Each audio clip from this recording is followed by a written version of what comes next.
Hello, everyone. Welcome to the Richest Men in Town podcast. I'm Mike Freeman, and along with my good friend and co-host Tyler Gould, we're excited to welcome you to our little podcast project. Tyler and I are just a couple of middle-aged husbands and dads driven to live our best lives.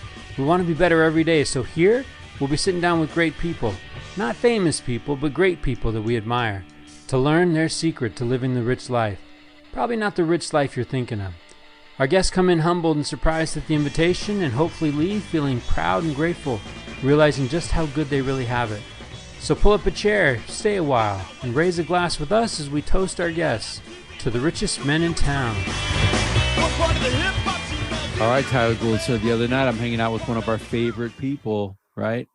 Brian Grow and I are breaking some bread at a church dinner. And I'm like, I think it's time to get back on the richest men in town. And he's game. So he shows up tonight. What are you taking away from our time with him tonight? I mean, I really do love Brian Grow. And, you know, you said, you know, one of our favorite people. He really is one of my favorite people. And one of the reasons he's one of my favorite people is because Brian thinks on a different level. And I love that because it forces me to think about things in a way that I haven't before. And so I loved that. He kind of, you know, he flipped the script on us a little bit tonight. He fired questions our way, and I liked it. And I like where Brian's mind is. And I want to be more like Brian and some of his analytical thinking about things. But it was a great conversation tonight.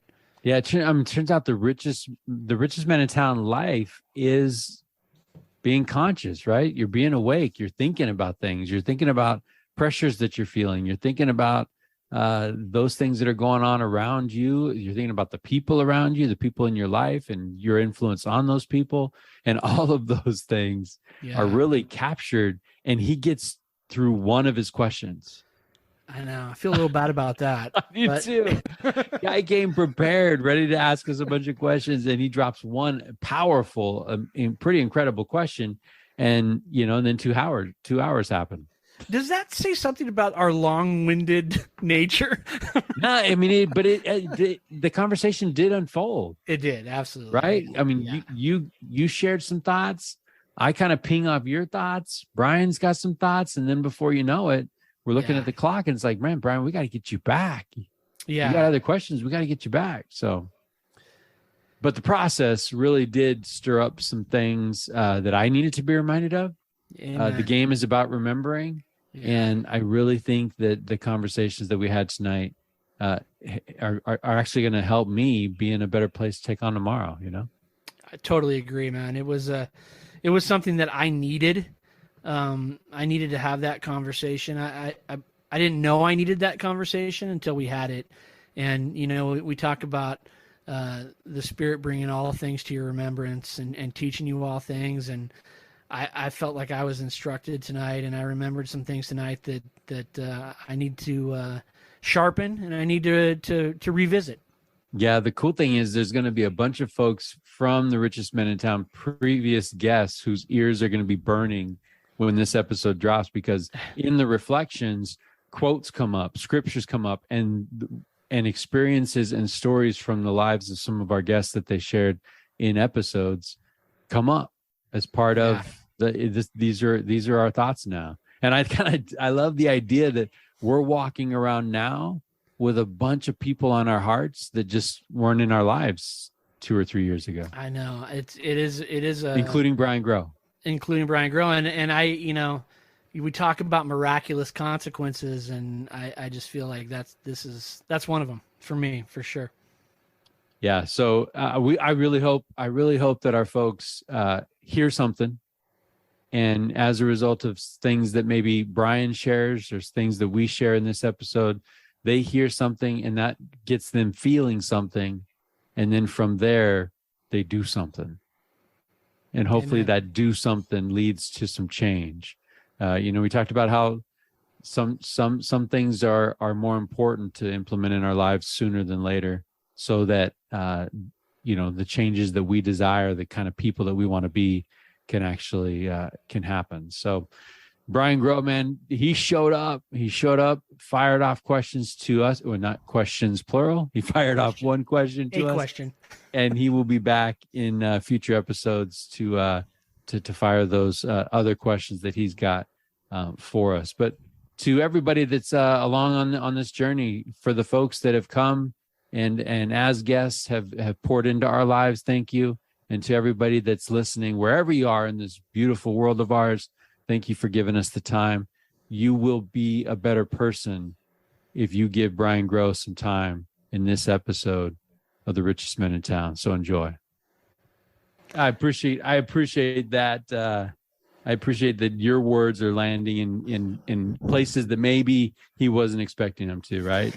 And that's the hope of this whole project, right? Is that it's less about what you and I say, let's be real, and more about what our guests say. So if we can get that, rich is rich. Rich is rich. Yeah. Yeah. And hey, you gotta be excited, right? The weather's starting to cool down a little bit, at least up here in NorCal, and October's right around the corner. And so that just means George Bailey season is coming. Yeah, we have some good stuff coming around the bend too. So I'm really excited, and I'm excited about tonight because tonight we've invited one of our good friends, Brian Grow, back to the show, and Brian, he's got a few things up his sleeve tonight. He's got a few ideas that he wants to run with, and so I'm Mike, I'm on the edge of my seat. Like, I just want to get this party started. Brian, take us back, episode 46. No effort is wasted. If folks are new to the program, finish this episode and then jump right back into episode 46, because which is Brian Grow's, by the original was classic, right? And if you remember, him and his daughter had a budding podcast. Yes, the Bluey podcast. The Bluey in the backyard, or dude, I'm telling you, like, honestly, there's been some Bluey going on in my house randomly. Yeah. And it's pretty funny. I gotta be honest. Like, I don't know if I'm just like easily entertained. That's probably true. Right. I do, that whole third grade humor. It's right up my alley, though, because I think we're funny. So is it like Richest Men in Town funny, or another level? It's probably really funny. Like, you and I are funny to ourselves. Like, you and I think we're funny, right? And maybe Tanzania, but other than that, it's a very small audience that actually is entertained. The other night, I'm listening to our podcast on the couch with my AirPods, I don't know, the things in my ear. Yeah. And when Peter Carlson is talking about the restaurant where his son is working, and it starts with a P, and he's a chef, right? Went to school, culinary arts. He's a chef. Popeyes, dude. Come on. And I come in with Popeyes. Dude, that is a mean chicken. Let's laugh out loud. I agree. Look, we're funny. All right. Anyway, I cannot wait. I'm excited to get Brian Grow.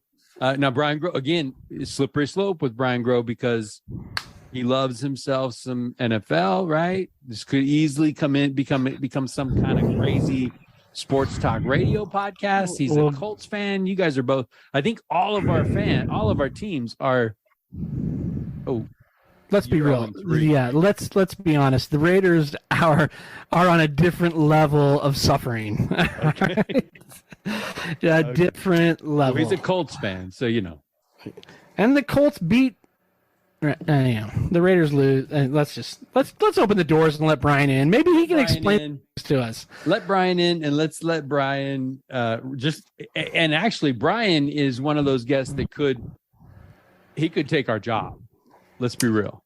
There's been times when I've looked at my colleague, and I'm like, can we get some Brian Grow up in here and maybe do an upgrade, or like 100%. Thing, how many episodes are we in right now? Oh, we're like 100. We're 1,000 minus like 900. Okay, so we're like 1,000 minus 900. So 1,000 minus 900 times I've thought, this guy's better at this than I am.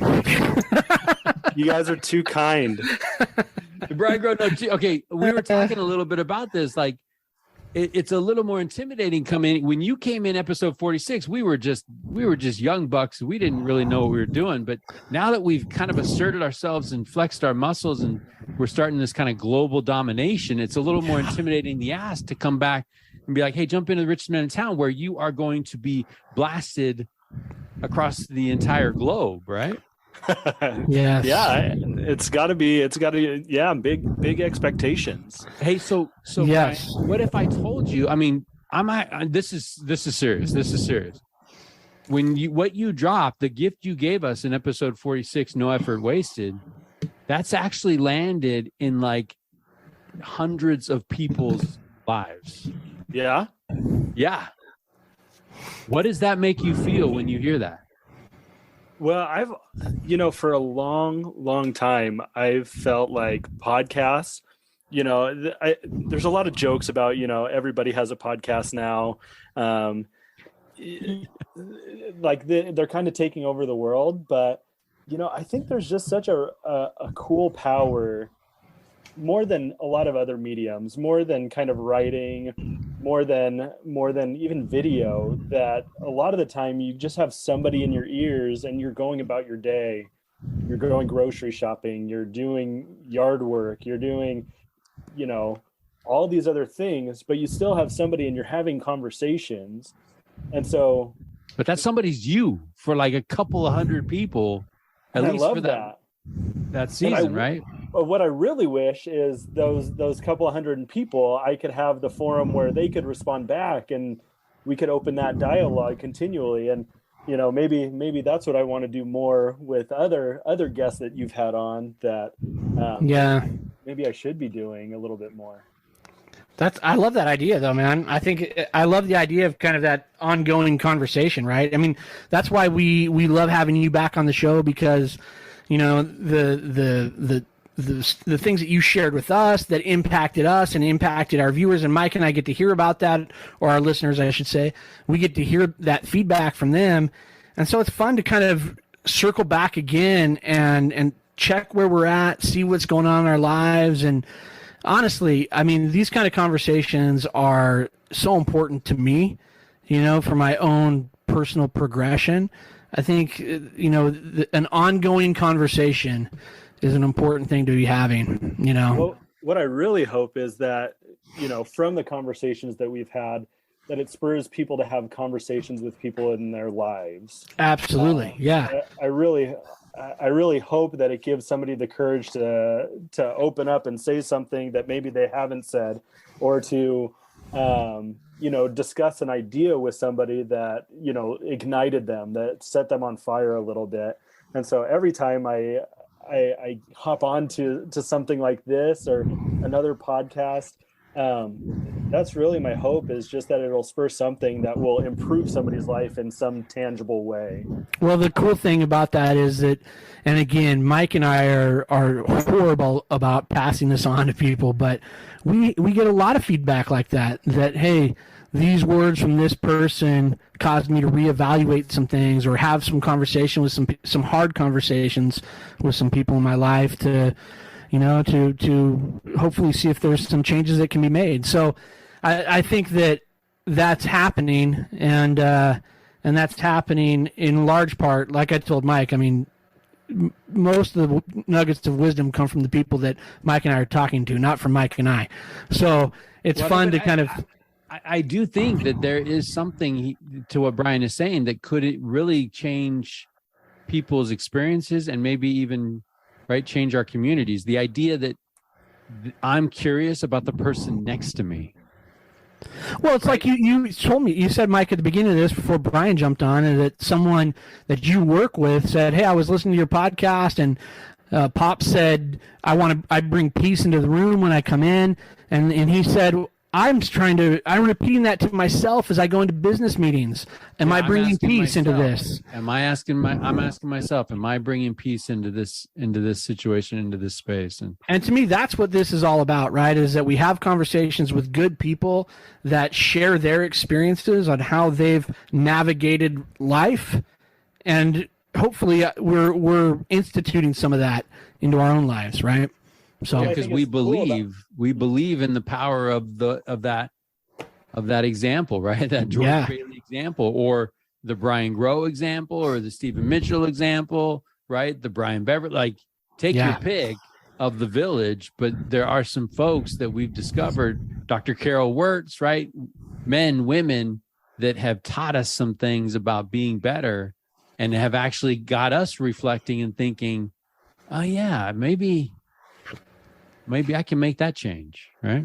Well, I think 100%. what's amazing about what you guys are doing is that a lot of the time we just don't ask the question. And so you never get the answer unless the question's asked. And so I think a lot of the time, especially I remember my first opportunity to chat with you guys, there were just so many questions that were really thoughtfully put together in a way that allowed me to kind of reflect and think about things, because when you're going through the haze of life, sometimes you don't pick up on things that are really making you rich, and so when you ask the questions, those nuggets are drawn out, and now you guys end up being the collectors of those nuggets. You guys end up being the gatherers, and that's an amazing thing.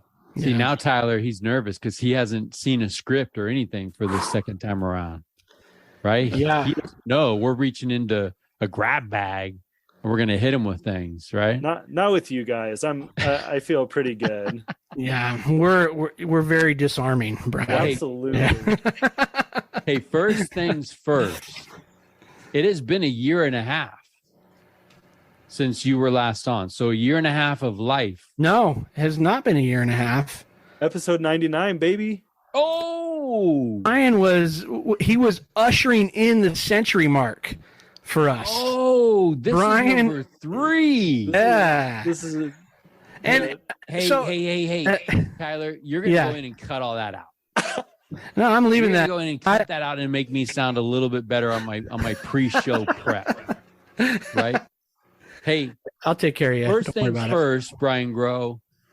Huge props and thanks from the Freeman family to you for your involvement and your efforts to support my daughter serving a mission in Pennsylvania, who just so happened to have an opportunity to teach the gospel of Jesus Christ using limited ASL skills that were supported and strengthened by your rather deep ASL skills. So I want to thank you for that involvement. I think that was a tender mercy that had changed my daughter's life, changed her friend Erica's life, maybe even changed your life and got those juices flowing again. So I want to thank you for anything and everything you did to help her teach Erica. Well, I'm so happy that was cool to have had that experience. It really did. Like, as soon as she sent me the email and was asking me all the questions and was just like, I'm starting from step 1, where do I go? It gave me an opportunity to reflect back on a time in my life where there was a lot of growth and a lot of that kind of what do you do, and growing through those experiences, those new experiences that are hard and difficult and that you don't have all the answers to. So the things that were poured into me at that time is just it's really an honor to be able to pour it into someone else, to take the things, the skills, the abilities, the knowledge that people have taken the time to impart to you, and to be able to impart that to another person, because that's really how things grow and things spread. But I loved being a part of that. I loved being there at the airport when she came home. I loved listening to her as she spoke about her experiences and her growth.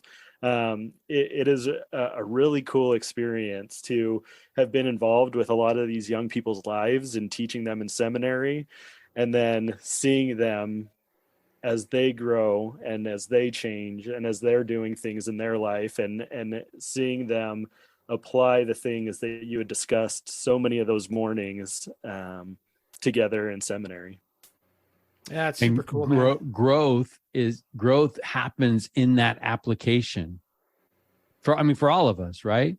You take a principle, you want to grow, grab some principles and apply them to your life. And you don't need to do 17 things at one time. Tackle this one thing. Like, we have an opportunity, General Conference for the Church of Jesus Christ of Latter-day Saints is happening this weekend. We have an opportunity to not counsel God, but receive counsel from him, right? And if there's one thing in there that we can do that, and then we grab it, we actually say, I'm going to internalize this principle of the gospel of Jesus Christ, and I'm going to apply it so that thing can grow. that's how we change, right? Absolutely. Now on the mission, it's a little bit accelerated, right? It's concentrated. It's 18 months. It's 2 years. And man, yeah, you're right. My daughter came home and it's just like, wow. Yeah. This person, like, who is this person? You know? And now she's having some good times at college and hopefully continuing to apply some of those lessons in new contexts. So yeah, hats off. Eternally grateful for Brian Grow for your involvement there. Appreciate it. Yeah, loved it. Loved to be involved. Now Quinn Gould has like a month. He's got one transfer left. Just one transfer. Yeah, it's exciting times, man. Yeah, exciting times. Is he pretty excited? He's got mixed feelings. He just got called in to serve as the AP for his last transfer, so he's got mixed feelings. He doesn't like to talk about the coming home part when you're on the phone with him. So that's always a good sign, Yeah. I always, when you talk to people about serving in the church and doing those things, and every once in a while I'd have an opportunity to have a conversation with someone and let them know that they were going to be no longer serving in a certain capacity, and the tears would flow, and they would start crying, and I would just tell them, this means we did it right. If we're feeling that way, that there's some sadness that we're no longer going to be doing something, then we did it the right way. If we're thank goodness. If we're celebrating and counting the days and the minutes and the hours, then maybe there's a different, not to say that that's a wrong way to do it, but I think that when you're all in, I love that. So Quinn is, we don't talk much about the coming home part right now. We just talk about the work that he's in. So it's good though. And we're excited. And once we hang up the phone, we all count the hours and the days and the minutes, and we do that. Mom is the arbiter of counting, I think, right? Yeah, it's interesting. My 13-year-old, she came up with she has a sign on her wall that's got the days, the hours, the minutes, and the seconds all counted out for when he gets home. So, yeah, so it's exciting times. Yeah, for sure. She can do that. She can do that. Yeah. He can't do that. She can do that. In fact, we told her don't bring that up, even though she wants to in those conversations, So, but it's good stuff. So Brian, you've kind of got some things on your mind. I want to dive into what you got going on and hear some of your thoughts, like since episode 99. Since 99, and I want to hear what your thoughts are now and kind of what's been jumping around in your world. No, yeah, I have to admit that recently things have been pretty chaotic. We have a 2-year-old, so that says enough, I think. And we're in the process right now of prepping a house to sell. We've been moving for about a month now, just moving slowly, steadily, cleaning up the place. We're going to take pictures on Monday, hopefully list next week. And I think you both know the things that can happen during those kinds of times. But I really kind of wanted to take an opportunity, and I texted you both beforehand and said, hey, could I flip the script a little bit? Because you two have been doing this for a good amount of time, and you two have been gathering a lot of these stories and a lot of this qualitative data from people about what a rich life is. And so, as I've had, some struggles in the last few months, I thought, it'd be kind of a cool opportunity to come and bring and lay some questions at your feet and maybe get you two to draw on the things that you've heard from people in past podcasts, from your personal experiences, and for us to just have a discussion based on some of these things. So let's do it, man. Is that cool? Now I'm nervous. I'm nervous, right? That's why I said it's going to be so good. I'm going to have no nerves in this episode. Here's where we're at, Brian Grow. We tell our guests all the time, man, you roll out of bed rich. That's right.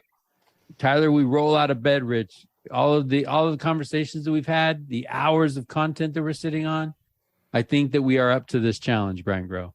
All right. If not, we will edit tremendously after this. I am dying for Tyler Gould to be edited. The beauty of not doing things live, right? That's right. Yeah.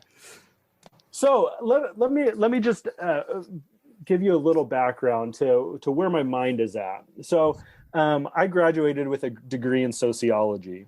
So a lot of my studies in school, a lot of my discussions in school, the ones that I really, really liked, because I was an exercise physiology major and said, I don't like that, I'm going to sociology. And things just changed. And I loved the discussions that happened in there.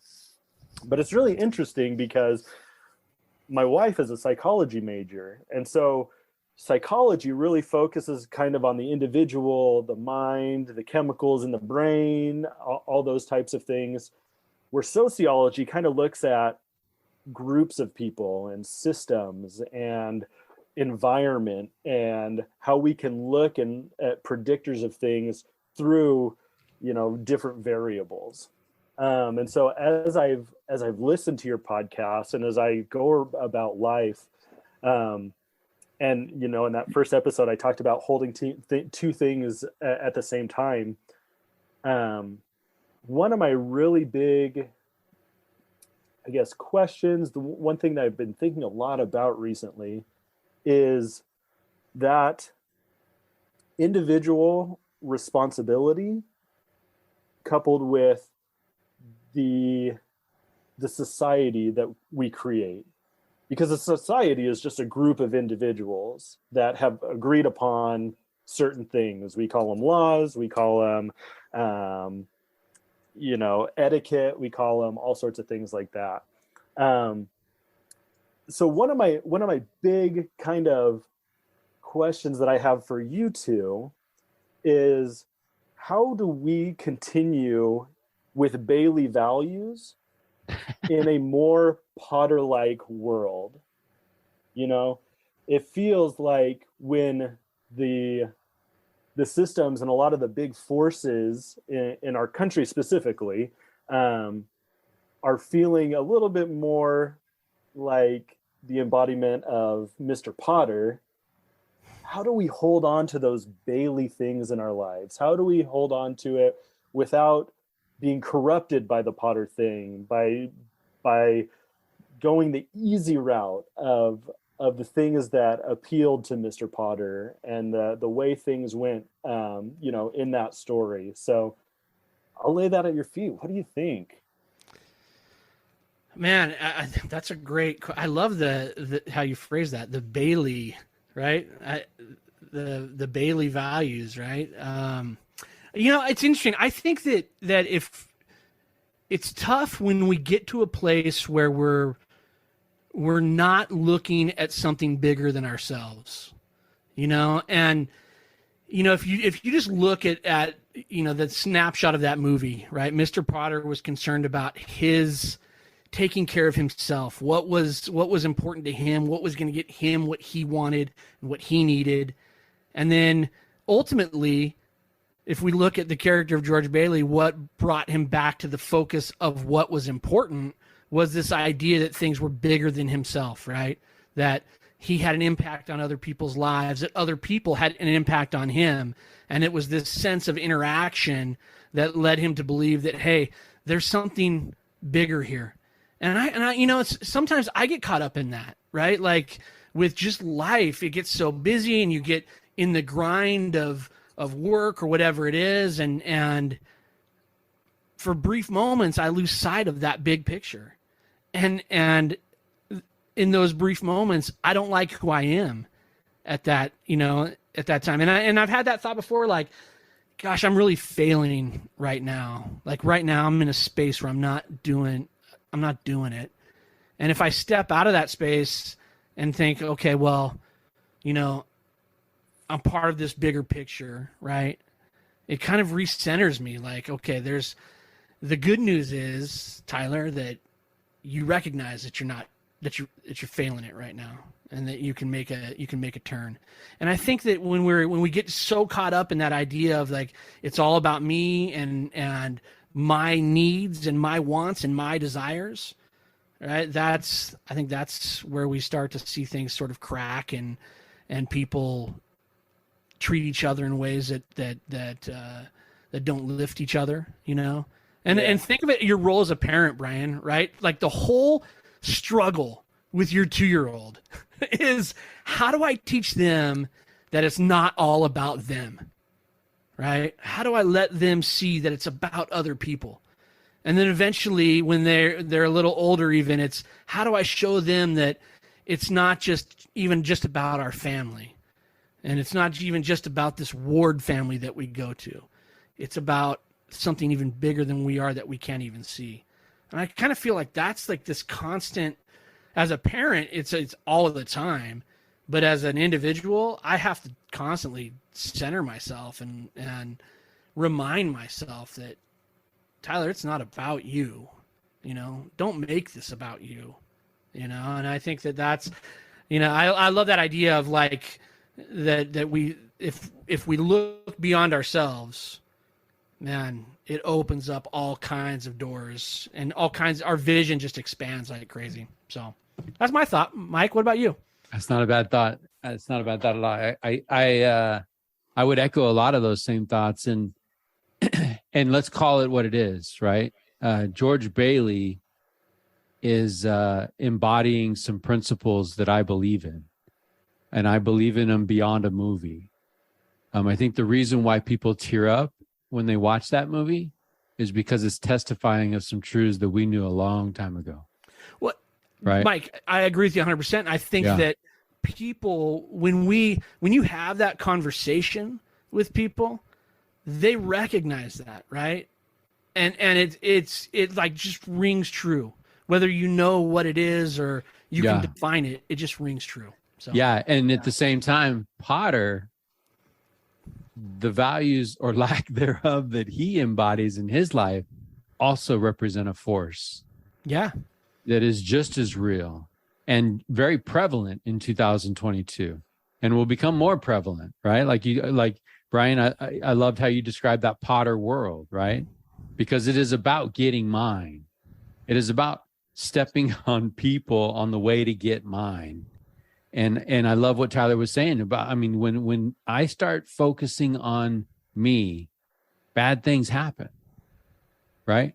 When Peter's walking on water and he takes his eyes off of the Savior and he starts focusing on the fact that he's in a storm where he's walking on water and the waves are all around him, it doesn't go well, right? And one of the things that I have learned over and over and over as the co-host of the Richest Men in Town podcast is identity is huge. The internal script that you have running all the time between your ears of who you are is dictating a lot of the output in your life. And I think that there are forces at play that are striking at today's war is about ideas, but it is about identity. And I think that you have to have this constant reminder. I mean, course corrections, right? 100%. Like I've got a third. My household is shrinking, Brian. Yours is expanding. Mine is shrinking. I've got one at home who's 13, and it's a constant conversation, right? Like these things that we're talking about right now, when she and I have certain conversations, are causing contention in our house. And the contention is built around selfishness, whether that's me being selfish or her or anyone else, right? It's that thought that I want, I need, my wants, my desires. And when we take that step back and we, like Mike said, we course correct and we say, all right, how do I help this person get where they need to be? It changes me and it changes them, right? It's that I lift thee lift me, and together, and we rise together. It's that principle, right? But I think that the key, what you just said there, is when I choose to lose me, in the 100%. Service of someone else, like you said, I change, and there's more of me to love.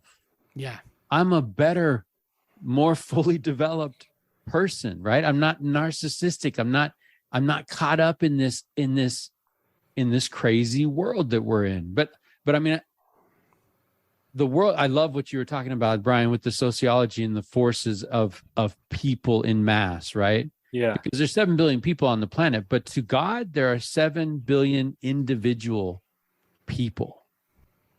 And I think it's so important. God's truth will never be based on a poll, right? It'll never be based on the latest survey results. His truth, and we've talked about this, Tyler, in previous episodes, his truth is independent. It's noble, it's bold as all get out, and it's independent. It's independent. It's the outside of ourselves. So we've got to forget ourselves to go find it. And so many people are waving and holding their signs saying, change, God, change. Oh, 100%. Yeah. But let me say this. I am in the world. And sometimes I am caught up in that wave of whatever. Well, let's be real. Right? Let's be real. Tyler, Brian just said the haze of life. Full disclosure, right now, I'm kind of in that.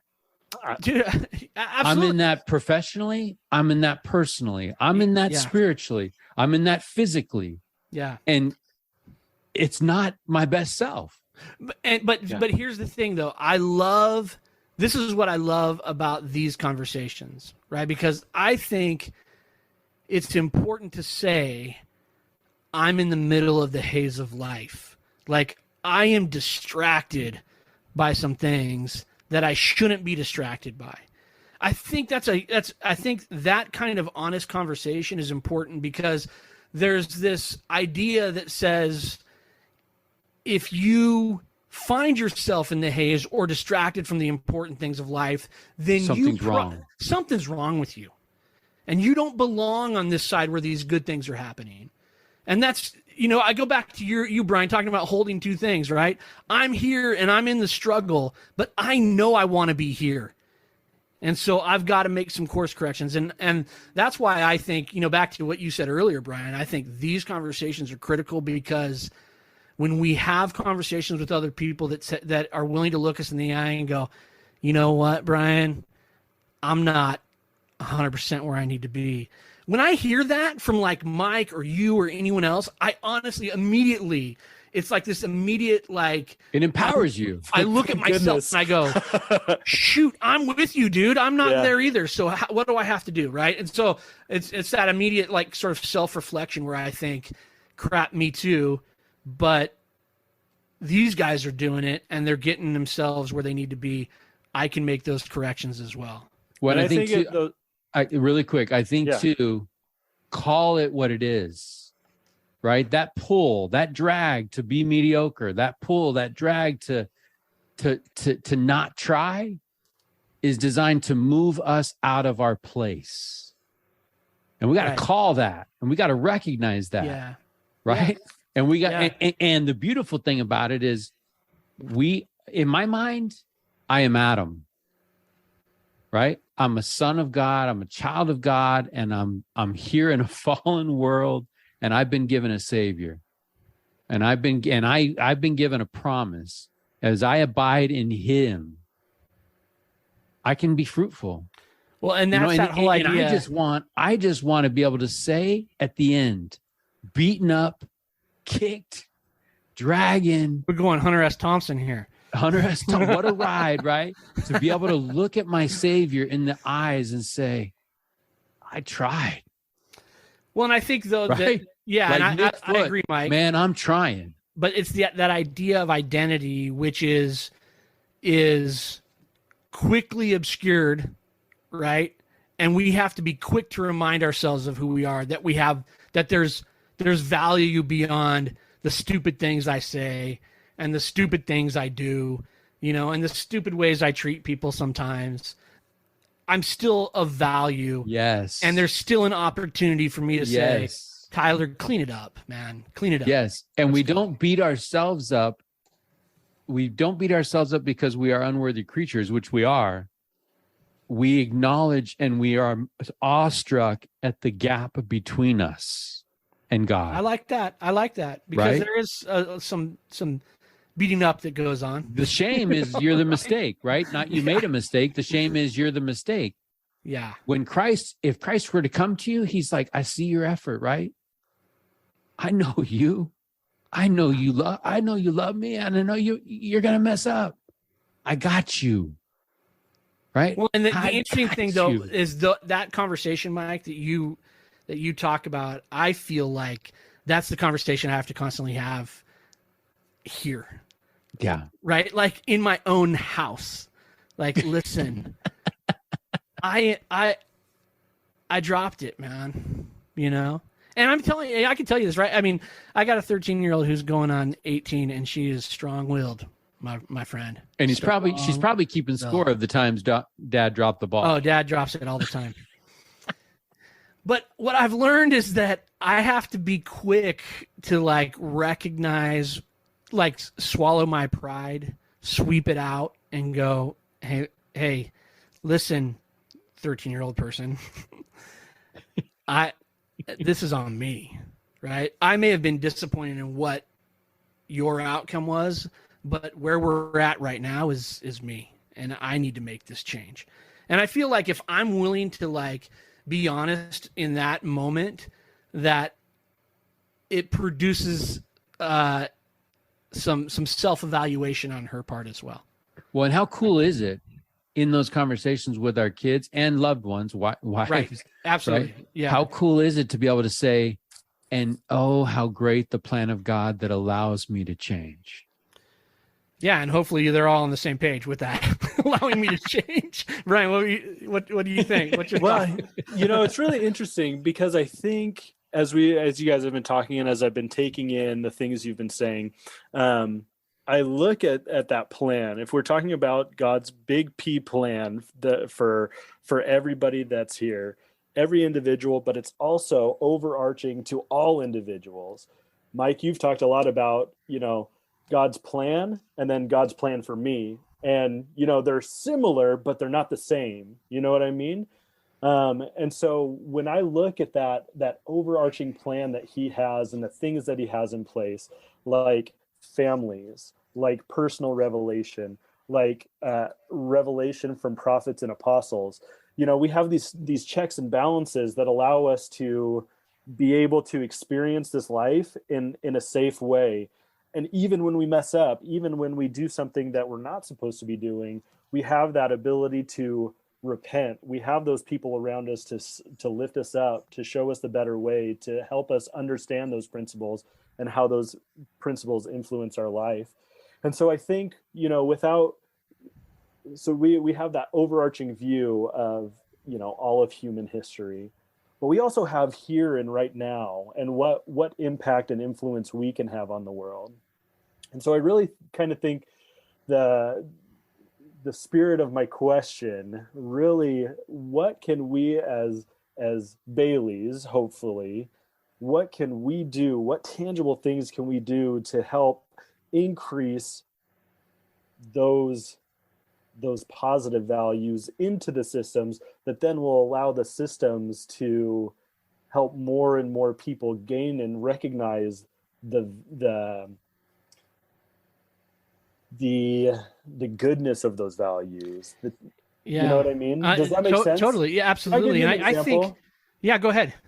Just really quick. So, and it's like probably the stupidest, most boring example, but I found this YouTube channel that talks about how our cities are constructed. And they are totally not constructed for community. They are totally not constructed for, and it's really interesting. We read this book when I was in school in one of my classes. It was called Rich, Free, and Miserable was the title of it, which is a fascinating. Drop that in the show notes. Fascinating book. So one of the examples that he gives in there of how things have shifted throughout the years, he talked about how like in the 1940s, 1950s, the emphasis of a homeowner was the front yard. And everybody would sit on their front porch and everybody would be in the front yard. People would be walking their dogs, community, chatting. 4th of July, set up all the tables, close off the street. Everybody's I think of Tony Giovanello growing up. Yeah. Right. Yeah. It Joe makes me think of Commenti growing up. the Sandlot. That's what it makes Sandlot, me totally. think of. Yeah. Absolutely. But over the years that has evolved. And now if we look at homes and neighborhoods, how they're set up today, front yards are tiny, and it's all about the backyard with my big fences, and it's about enclosure and me, mine, privacy. And that's a big shift. That's a big shift. And I'd say that plays more to the Potter kind of me, mine, I take care of this, and I don't have to worry about what's happening to the left or right of me. This is what I have, and this is all I have to focus on. So I think there's just a lot of big things that sometimes we don't even recognize. Like before I found that YouTube channel, I didn't think once about how walkable my city is, or how able people are to get around without transportation, and how these big forces really do impact my life, whether I recognize it or not. So what can I do to change and shift and say, you know what? I would rather live in a community where I'm milling around with people and I get these accidental interactions. I rub shoulders with people every day. I have these opportunities, or opportunities, one of the big things in my life is family. I think a lot of us would recognize that. And especially as a young father, this has been a big struggle for me lately. Like a full day at work and an hour and a half, 2 hours with the kids at night, and they're off to bed. And it's like, man, that feels just like in my heart without really, like, that feels backwards to me. It's like, I want the time with them. And then, with these strangers doing this work, like, you get a couple of my hours, but they're getting most of them. And so it kind of, and people say work-life balance. Yeah. And, right, and like, yeah, that's a big force that, yeah, exactly. Like, it doesn't exist. And we talk about it, and, it's like, how do we make those Bailey values of family and community? How do we spread those? How do we use whatever influence we have to spread those? Because really, I think, George Bailey never could have made up for his struggle, that problem that he had when his uncle lost the money. There was no way he's going to be able to cover that on his own. It took a little bit from everybody. And so sometimes when I look at different communities throughout history, in the scriptures, when I look at Zion, when I look at some countries that have a little bit more of a we over me mentality, I think, man, if we had everybody pour in a little bit, the output would be so much more than everybody here pouring in as much as they can for themselves. You know what I mean? Does that make sense? Where I'm kind of coming from there? Yeah. It's interesting, man. I was listening to this podcast the other day, and they were interviewing Tom Hanks, the actor, right? And they said, "What's something you wish you knew when you were younger?" And he said, "This too shall pass." I wish I knew that phrase and recognized that phrase. And he said, when things are falling apart and it's not going your way, this too shall pass. When I'm up on top of the mountain and everyone thinks I'm the greatest in the world, this too shall pass, right? And I'm, as you're talking about sort of this trying to strike this balance with your family, the thought that came to my mind was this too shall pass, right? I mean, I've got kids that are out of the house, and at some point, if I sat down and took an accounting of the hours that I spent with them versus the hours that I worked, it would be so far out of whack, right? But I think that somewhere the shift in the meaningfulness of the time that you're with them changes, right? And I think Mike could attest to that with older kids, that at some point, maybe the hours still aren't the hours for me, Mike, have never been in balance. What I've been able to give my kids, because I got to pay the bills and do all these other things. But the depth that I've been able to share with my kids and that they've been able to share with me has grown exponentially, right? So that idea of, when they're so small and they're 2 hours, you just want to pick them up and hold them and play with them, and that's the thing, right? But at some point, it's depth of that conversation that they lean into. And then the other thought that I had as you were talking is that I think that we live in a time when the perception is that values are being kicked to the side, right? That we live in this time where it's all about me, right? And it's all about my truth and my feelings. But I don't know that I fully buy into that, because I think that as you go about living your life in a certain way that is leaning into relationships with people and developing relationships with people, I just think that's what people recognize that. And Sure. let me give you an example of this. And we referenced this a couple episodes, Mike, but 10 years ago, all right, Brian, 10 years ago, I had a conversation with someone for 2 minutes. My daughter, who's 22 now, she's in college. She's a junior in college, and she started her practicum, Mike. She's teaching, right? So, All right. so that's exciting for her. She was like, "It's exhausting." I'm like, "Yeah, welcome to adulthood." it's sort of how it goes. But anyway, I was having this conversation. My daughter was probably 10 years old. She was trying out for a club soccer team.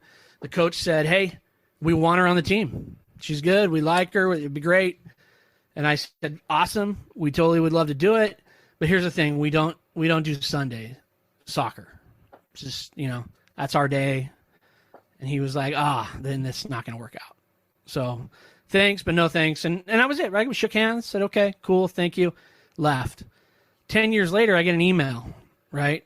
And it's like, "Tyler, this conversation that we had 10 years ago has been rattling around in my head about priorities and, and what's important in life. And I've been trying to kind of on my own march to where I should be with God. This conversation has been rattling around in my head."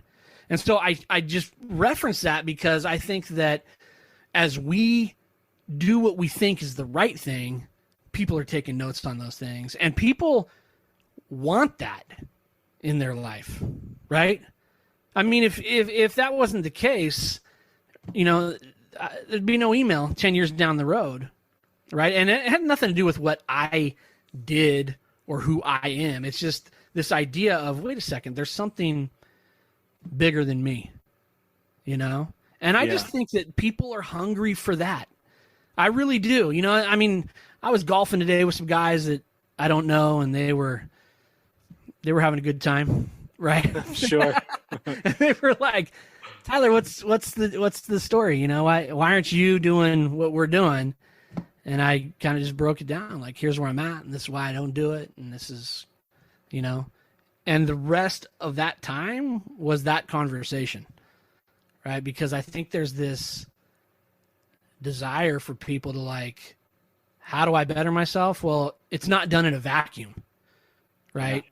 It's not done in a vacuum. I mean, anything that's good and that people recognize in me is made up of thousands of little conversations that other people have had with me, And so whatever good that I am is because of Mike Freeman's and Brian Groves and Pops and, Nick Anderson's and you name it, right? Like that makes up me. And at the end of the day, I'm 47 years old. And this thought is always in my head, like, what do I have to do to be different and better?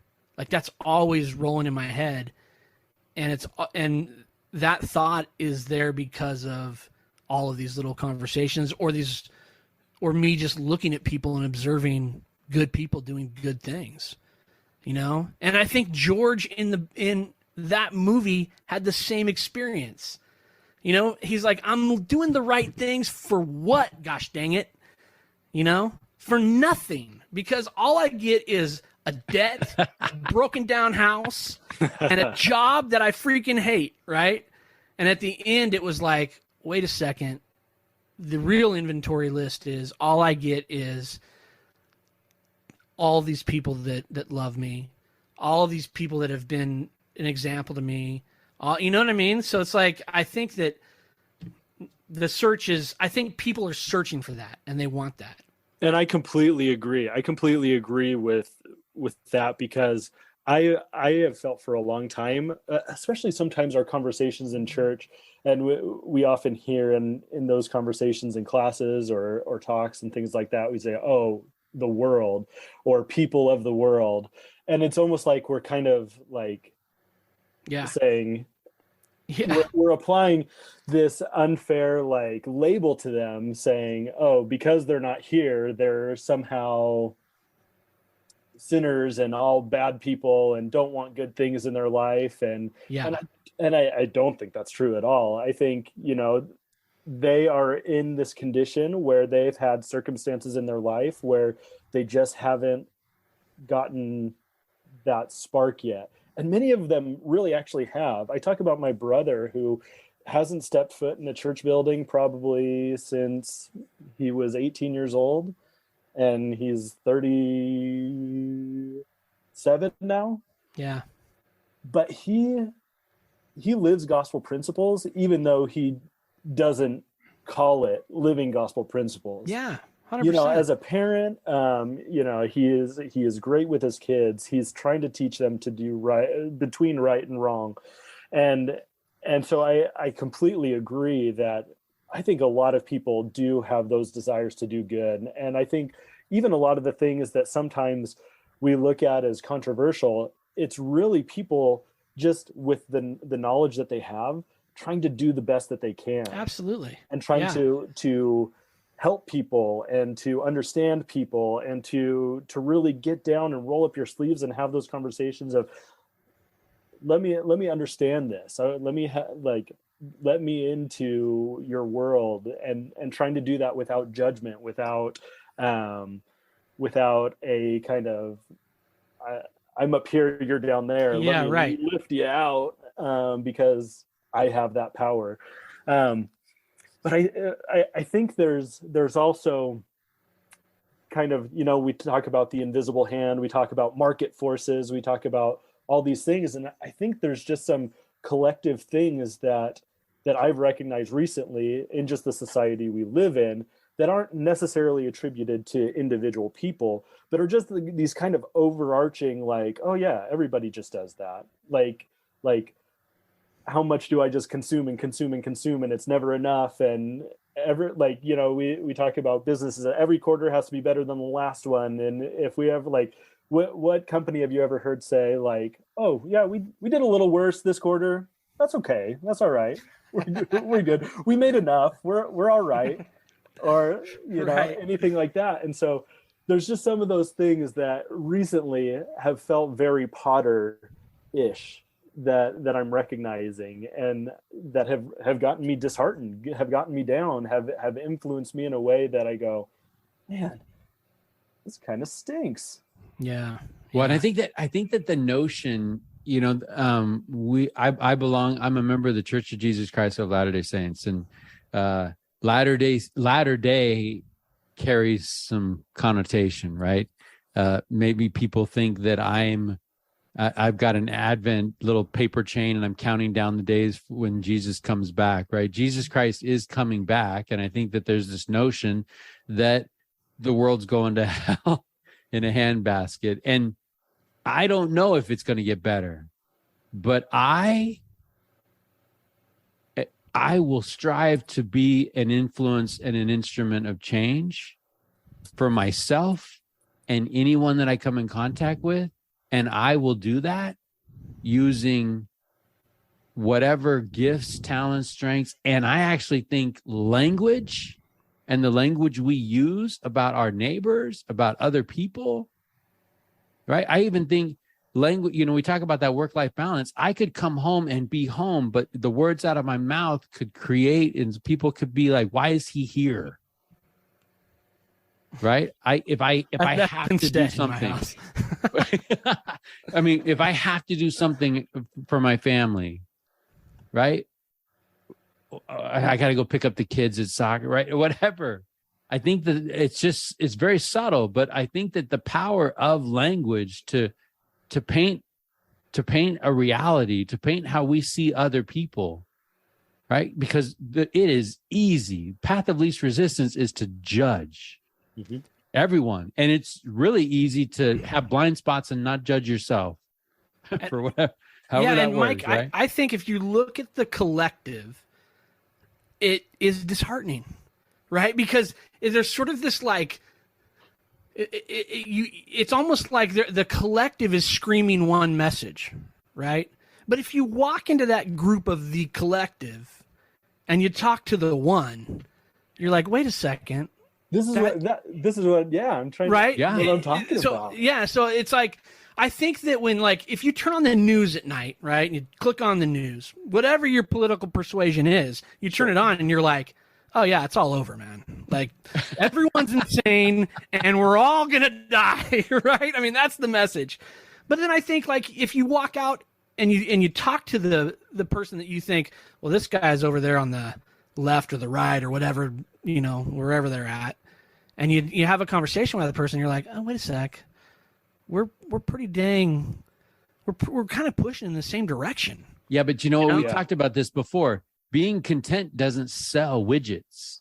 Right? Totally. Exactly. You got to create a discontent so people can buy the thing because the thing's going to make me happy. When really, the thing is like, it's like that other Christmas classic, right? The Grinch Who Stole Christmas. The thing is just garbage that ends up at the dump. We are pursuing, and we are saying, family, I'm not going to go hang out with you because I got to go chase more. Because I got to go. Yeah, I agree. And I think sometimes you got to be willing to just say, I'm going to step into the collective and have some individual conversations with. And that's what this is, and that's the magic of this, right? And honestly, I mean, I've gone into places where for business, and in my mind, I'm like, dude, this is not going to go well. And then as I sit down with this one person and we're having a conversation and we walk out like laughing and like we're best friends, right? It's just like, oh, we're way more similar than we are different. And so anyway, Brian. John Mayer, the heart is still good. Yeah. Right? Amen. The heart is still good. And David Hill, wherever you're at, we keep those hearts set. We keep them soft. Yeah. We keep our hearts soft. We're going to be okay. And that's hard to do because we've got defense mechanisms and we hear whatever noise, and maybe that noise doesn't jive with how we feel personally. So then we immediately put up the wall and we want to be like, I got to defend where I'm at. But the reality is we don't really have a position to defend. All we have to do is say, hey, I'm the way I am because I'm trying to figure out who you are, right? And if we can somehow get here and put our heads together, we're gonna play a round of golf and it's gonna be great. Hey, can I share? Can I share a dream really quick, Brian, and then I'll let you talk. Okay. It's called the People's Supper. I dream of getting divergent viewpoints, like intentionally going to the people that don't look like you, don't believe like you, and actually sitting down at like what Martin Luther King would call the table of brotherhood, right? And almost Richest Men in Town podcast style say, talk to me about who you are and your life, your walk, your journey that helped you get where you are in the beliefs that you have. You're describing the show. Yeah. I mean, that's what we're doing. I'm describing the show, but with like spaghetti and meatballs and French bread, right? Yeah, but like meatballs. A brave space. And there's actually a group that does this nationwide. They hold these community dinners. And I want to do this in Reading where it's a brave space where we are acknowledging that we are not perfect, that we don't have all the answers, but that you and I have more in common than we have in different, and we owe it to our community to find a way to live together in some kind of harmony. Yeah. Right. But I think what happens too much. People's supper.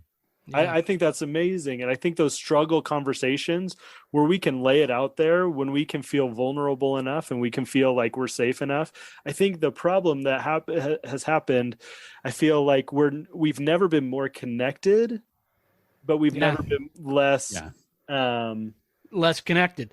less connected. Right. Hold them both, right? Right. More connected and less connected. I guess maybe the understanding of that connection. And one of the things that I've taken away from the podcast conversations I get to listen to with Brene Brown is, one thing that she said is, I have taken it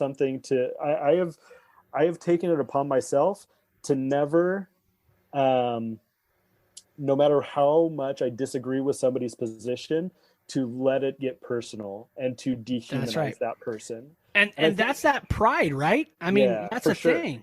That's if you can walk into a conversation and let someone just pour whatever's on their mind into you, and you can just go, "Hey, man, I feel you," or that's where we make ground. But it's when we have that pride where I'm coming in and I'm going to defend this position. This is the sword I'm going to die on, right? I mean, that's a hard place to be, man. Because that's where it gets to be where you're isolated again. Yeah. You're never going to have it. And that's one thing that I struggle with. Political conversation, religious conversation, any of those things is when we get to that point where we go, oh, well, it's just because you're fill in the blank. It's just because... Right. Or oh, you support that position, you support that party, you support that candidate. Oh, that means you are a fill in the blank. Fill in the blank. Yeah. Oh, you're not going to church. Oh, you're doing this, and this, and this. Oh, that means you are a. And we take it to a level where that label isn't a you're a child of God label. Right. Right. It's a you're different, and therefore, by implication, lesser. Yeah, right. I'm higher up in the hierarchy because I'm in the right position. And that's that pride where when we have that position, it's how do I elevate myself in this conversation? Right? Ego's the enemy. 100%. So if my thought is, I believe I'm smarter than everyone in this room. I've never thought that. Believe this way. No, this is a total hypothetical. But like if your position is, well, I know whether it's politics, religion, whatever, I'm right. We're automatically, there's not a conversation to be had there. I mean, you've deleted the conversation. What you want to do is come in and preach to someone and tell them why you're better than them. Right? Can I read a quote to you? Yeah, please. And then I got one. Oh, man, religion. Find one. Hold on. No, religion. Get on it. Religion is at its best when it makes us ask hard questions of ourselves. It's at its worst when it deludes us into thinking that we have all the answers for everybody else. Amen. And Brian, your point earlier where you said you were talking about people of the world, right? Or they're part of the world. I don't like that whole phraseology because I feel like I'm in the world. I never say it anymore. I've scrubbed it from my vocabulary, from my language. Yeah, because I'm trying to, like, when I hear that, I always tell people, like, I get what you're saying, but today's Sunday. Yesterday, I was out there doing that. Like, I was with those people, right? And I was in the struggle. Now I'm here trying to figure out how do I turn the dials so that I can be a better version of myself, right? And then, but I think the Savior's charged to be unspotted, right? Unspotted from the world. So be in that world, but can we clean up, right? When we're out there every day, can we on a 100%. Daily basis take some inventory and make sure that we're not carrying some of that junk? It's when we come in and say, I'm cleaned up and you guys are not, right? That's sort of that. Why did difference, and right? why did sepulchres, but inside dead men's bones? Yes. Yes. There's this incredible quote about the Sabbath day. Who cares about what it teaches about Sabbath day? I think it's Wilford Woodruff in the opening line. Prophet of God says, "The best of us aren't too good." Amen. Done. Yeah. That's it. Right. It's that Right? whole idea. Bumper sticker, T-shirt. Yeah. That's it. The best of the us. idea of if we're sitting in church, the person on the left of you smells like alcohol, the person on the right smells like smoke, and you're judging them for that, then you're all in the right spot, right? Because you're there trying to become better. Yeah, And but that's, inappropriate media choices doesn't stink. 100%. Right? So Like lying I think if we're honest, doesn't stink. I don't like that idea of, the world and then us. I don't like that because we're all there. We're all marching down the same path, and some people are way ahead of me, and I'm way behind some people, and I might be a few steps ahead of some people, but you know what I mean? It's the walk that we're all in right together. now, but we're all playing shoots and ladders, right? I'm one roll of the dice away from a slide that takes me back to the beginning. Yeah, no doubt. Okay, I've been on a slide. That's where I'm. You guys are helping me back up the ladders right now. I appreciate it. Who was the quote from? Oh, the quote that I gave. Yeah, we got to get some attribute. I'll have to look it up. That's all right. In the show notes, man. It'll be in the show notes. Here's mine. Right. We're good. Here's mine. Yeah. So again, maybe 120 episodes in, bound to have repeated myself. So if people are like, "Oh my goodness, here he goes with this quote," whatever. I am convinced that men hate each other because they fear each other. They fear each other because they don't know each other. And they don't know each other because they don't communicate with each other. And they don't communicate with each other because they are separated from each other. Martin Luther King Jr. Brian, fences, right? Suburban America, you can hit the garage door to open your garage. You can pull your car in, and you can close the garage door before you even get out of the car. So that there's just nothing but me and what's going on in my house and my backyard. And it's so easy. It is the path of least resistance, right? But this idea of like, man, going to where it's awkward, and I'm not there. But I can tell you right now, when I am there, as a member of the Church of Jesus Christ of Latter-day Saints, I believe sometimes people question my intention of being there. Oh, you're there to make the world Mormon. Right. Oh, you're giving food to the Salvation Army because you want everyone to read that book you go, thumping around. That's not it. I'm there because I don't know you. And I want to know you. Yeah. Right? It's funny, Mike. I told you about these guys that I got paired up with today on the golf course, and they're partaking of some beverages, right? And they asked me why I wasn't. And I was kind of explaining it. And then one guy says to me, he quotes a show, Ted Lasso, on, and he says, "You know what? We need to be curious, not judgmental." He's like, "That's from Ted Lasso." That's what he said. And I was like, "Yeah, I love that, man." So we just kind of had this conversation, and I think that if we were just curious and we kind of leaned into the art of conversation, I think that, man, first of all, we would all learn some really interesting things about people that we've already put into a box somewhere. We've categorized them, right? And I'm guilty of that. You know what I would love to do, Tyler? We've had some incredible guests on this program recently that come from other churches here in Reading. Yeah. I would love on a Sunday for me and my wife to walk into their building, go up to their leadership, go up to their pastor, go up to and say, "You know what? I just want to say thank you to this community of this faith community for helping me get to know great people." Right? And then shake some hands, eat some coffee cake, right?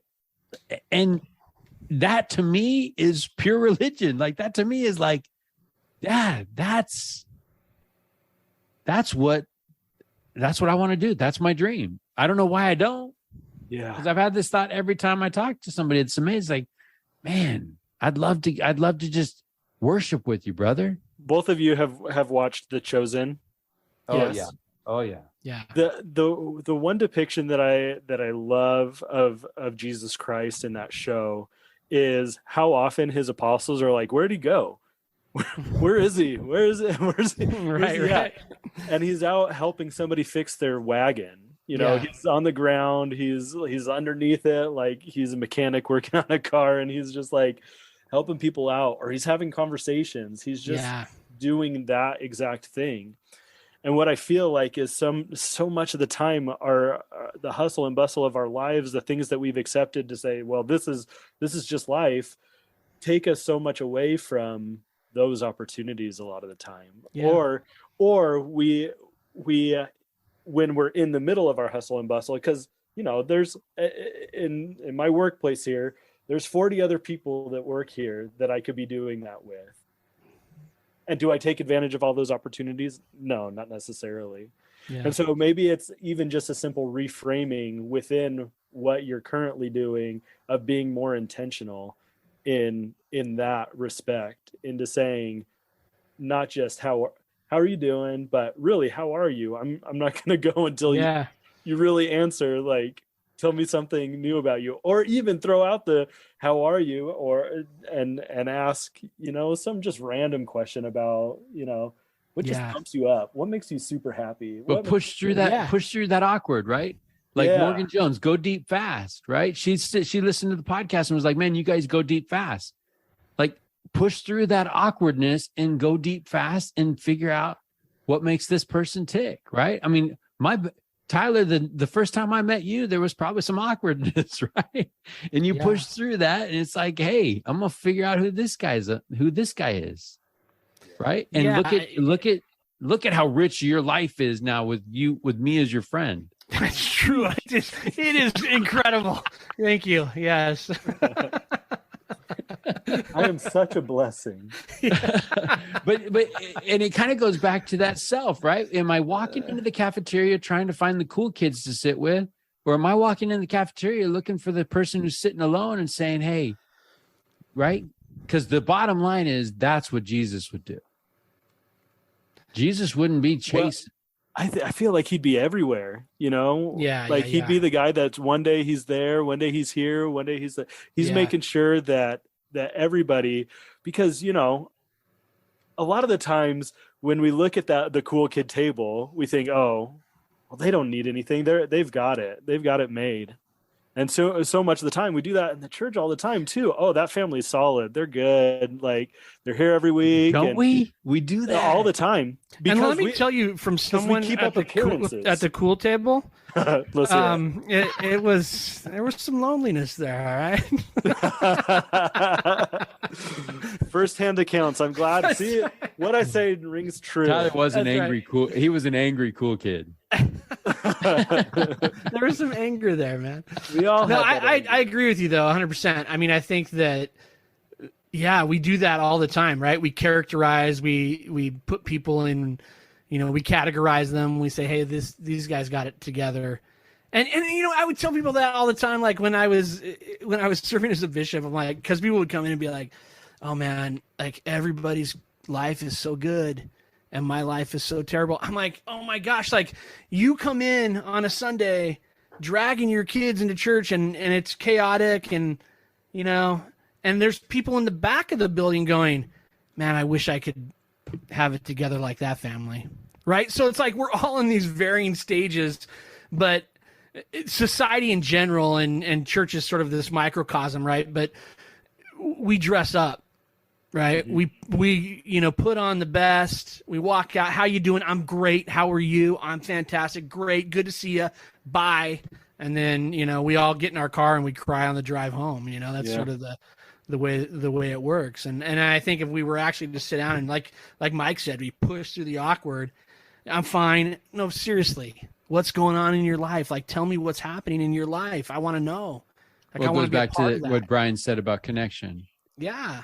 What's missing in our lives this modern life that we're living is we've never had more ability to connect, and we've never been more disconnected. Yeah. And think about the people. And I would even put that with heaven.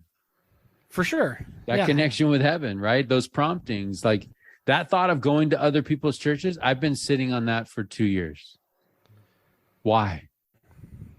Right? Get on it, man. Get on it. Go eat that coffee cake, for crying out loud. Well, because you go logistically, oh man, well, I'd have to change this around, I have to change that around, and then it becomes overwhelming. You go, well, next what are they going to think? Better week. What are they going to think when they walk in, like whatever? Yeah.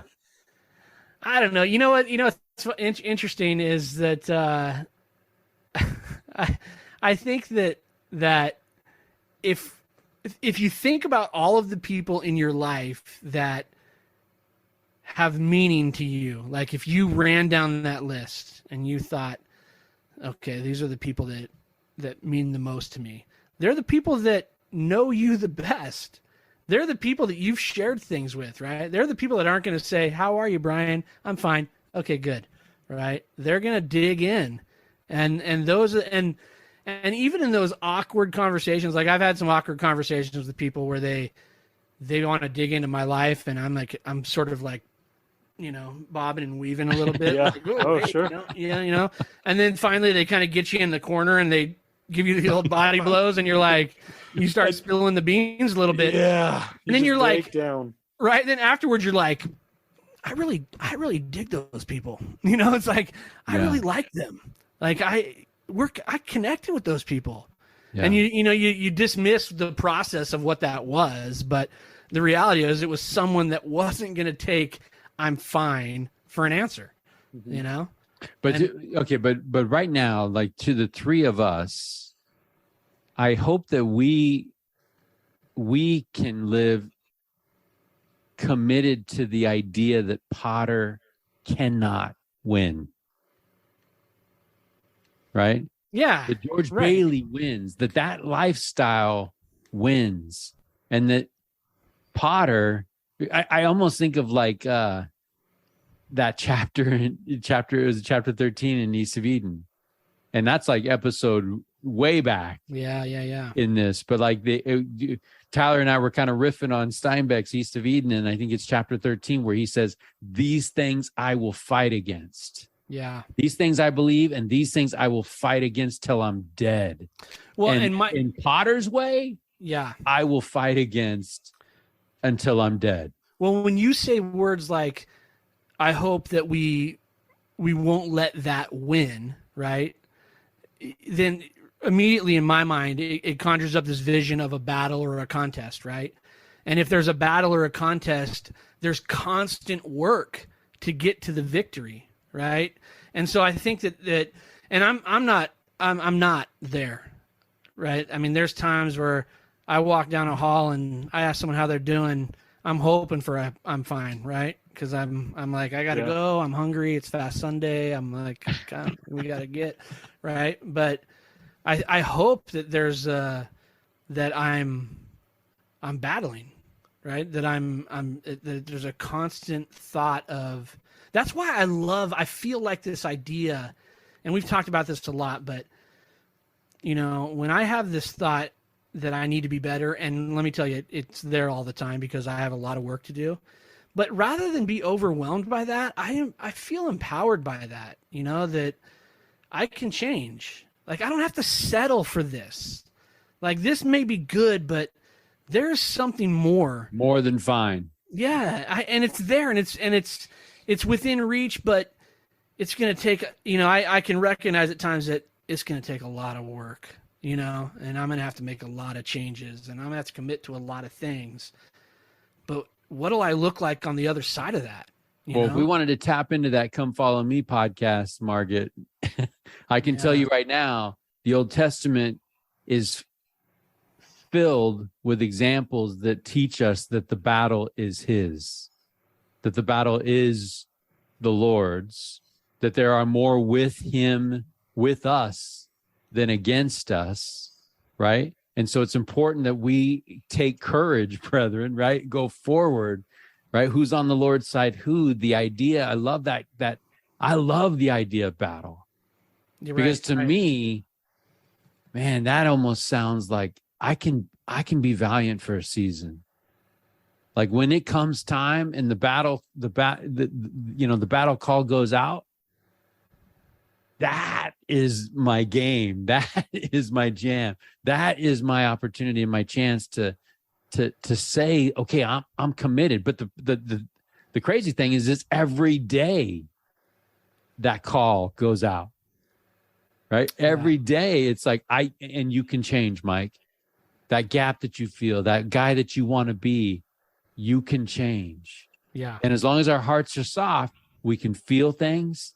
And that feeling compels us to draw closer, to tap into that power to go about and do things that we would not normally be able to do if left to our own self, right? And so I want to make sure I've got some friends that might be hearing Mike's talking about looking in the Savior's eyes and saying, I tried. That is true. But I am not saying that I'm earning anything. Right? I am not saying that. And I think I've said this before. There's a song, By Your Side. The question is, why are you trying to earn grace? I am not trying to earn grace, but I believe that it is through grace, after all that I can do, it is through the grace that is available through the atonement of Jesus Christ. So I don't want our social media platforms blowing up with our thousands of listeners saying, Mike Freeman's trying to earn his way to heaven. But I am trying to keep my promises, right? I'm trying to be a good dad. I'm trying to be that identity. You and Brian, a while back, we had a young woman stand up in church and invited us to write down who we are. Take out a piece of paper and write down I am. And what is that script that's running between our ears of like who we are? And I think that that's a valuable exercise for all of us to do. Because what it comes out, man, it better align with how we're living our lives. Because that's my own personal hell. If I think I'm these things and I'm living my life in some other way, and there's that disconnect, that's a problem. Right. Yeah. Yeah. We're Can I tell you what I wrote? Go ahead. Oh, did you do it?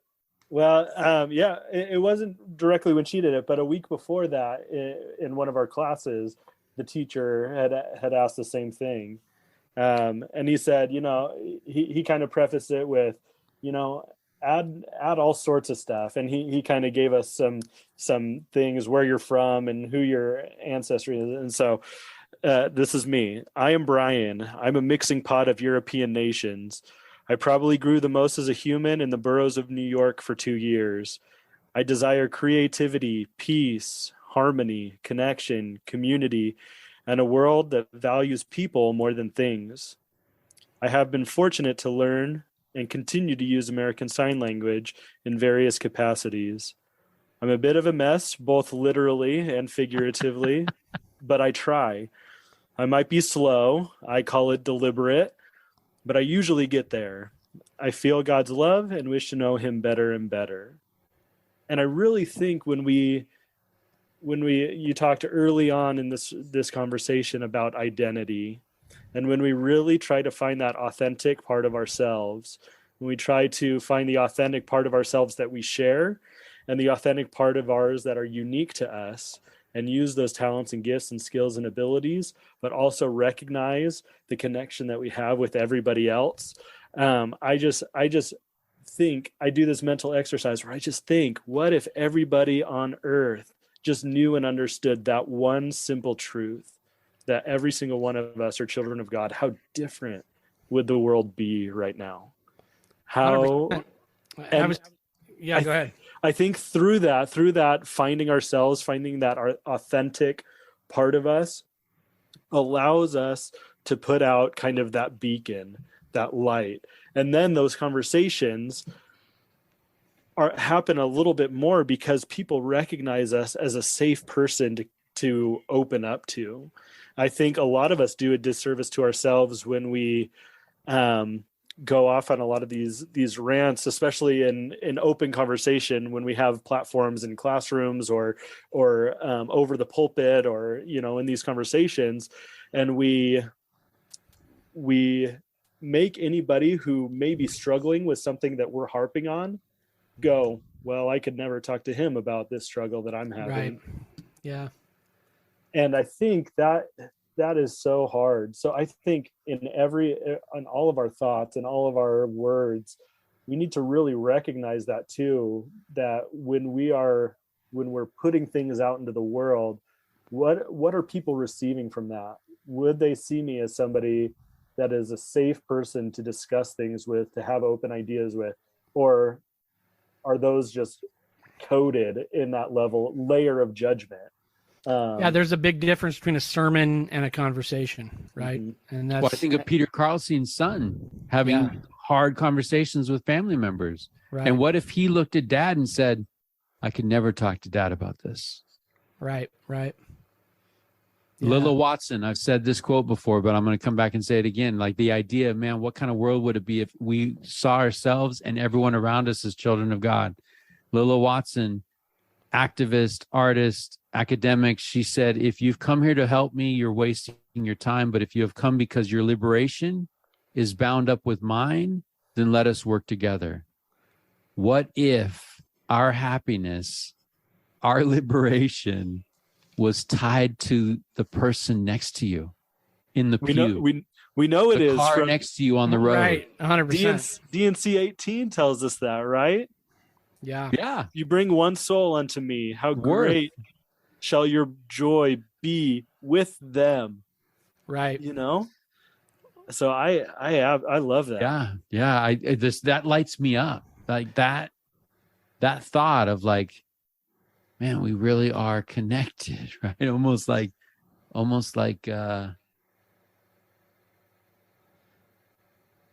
what's that? Pandora? No. I got nothing. That movie that they're coming out with it. They just re-released the original. It's like the #1 grossing science fiction movie. Avatar.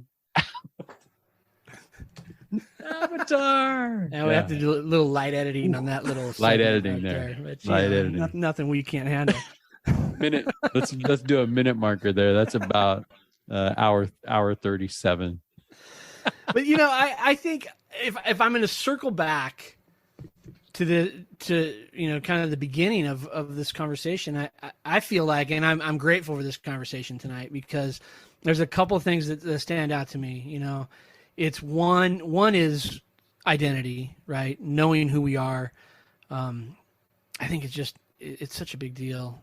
And we live in a world where there's so many categories, we're just trying to pin each other into these certain, you're this and you're that, and I'm this and I'm that, and man, if we all just had this one thing, blow that box up. Yeah, we just blew it up and we said, hey, we're all just children of God, and let's start there. And then whatever else we want to talk about, I'm down for having that conversation, because but I think the second part of that though, Mike, is conversation. I think being willing to sit down and say, on paper, we're 100 miles apart, but where are we at? Like, this is me, right? And I want to hear about you, because I think after that conversation, we're like, I don't know, man, I'm a whole lot like Pops, or, or I'm a whole lot like Derek Anderson, or, you know what I mean?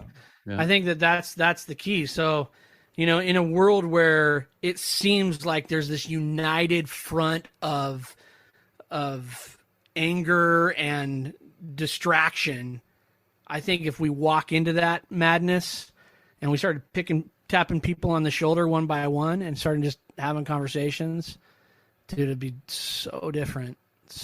We would walk out of there going, who's the great Oz making all this noise, right? Because the collective, we're all kind of the same.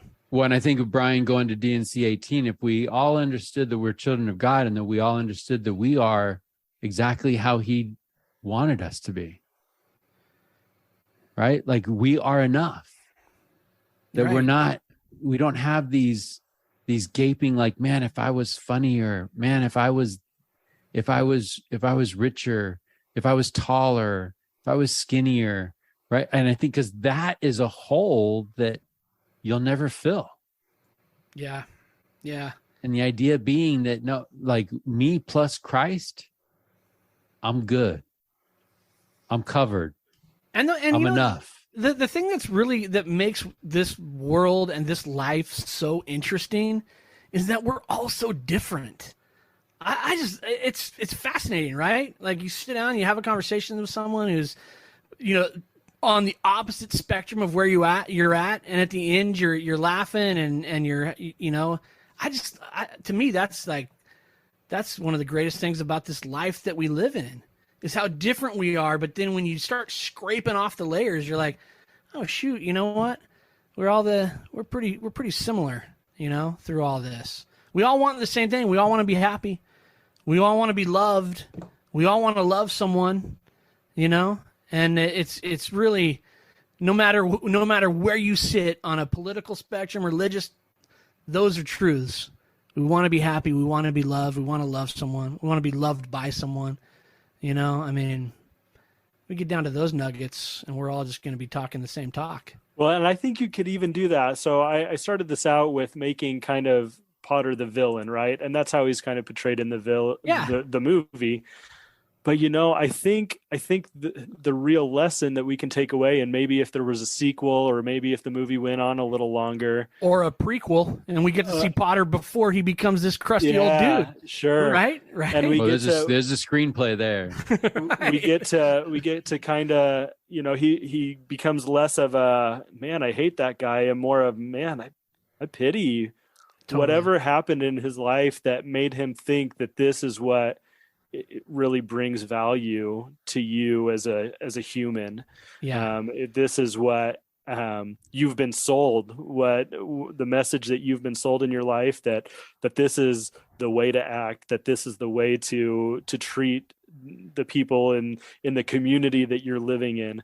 I think I had that actually very real experience with somebody who is in the public square, who I just looked at, and everything that person did, I couldn't believe it. I couldn't stand it. And then that realization came one day, is like, man, I wonder how many times he's sat down and really had a conversation with somebody, and they were like genuinely there just to be around him as a human being, and not for some other purpose, because you're famous, because you're rich, because you're powerful.